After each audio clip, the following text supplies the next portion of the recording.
Aduh, Wasyu kerjaan banyak banget. Tapi untung Paula bisa ini, bantuin servis motor ya. Ya semoga dia juga nggak bete ya.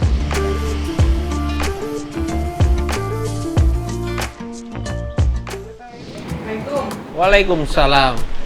Oh, di mana itu servisnya? Ya ini sayang, tadi aku habis servis motor di bengkel resmi Yamaha biar motor tetap terawat. Tapi kok cepet banget? Kan udah booking servis dulu lewat aplikasi My Yamaha App, jadi nggak perlu nunggu lama buat servis. Wih, terus gimana tadi? Iya sayang, ternyata bengkel resmi Yamaha tuh ramah banget buat perempuan. Ruang tunggunya tuh nyaman loh. Terus dari gitu service advisornya juga profesional. Bisa jelasin hal teknis pakai bahasa yang mudah dimengerti. Terus juga dia tuh menjelaskan dampak merawat motor kita terhadap keamanan dan kenyamanan saat digunakan sehari-hari gitu.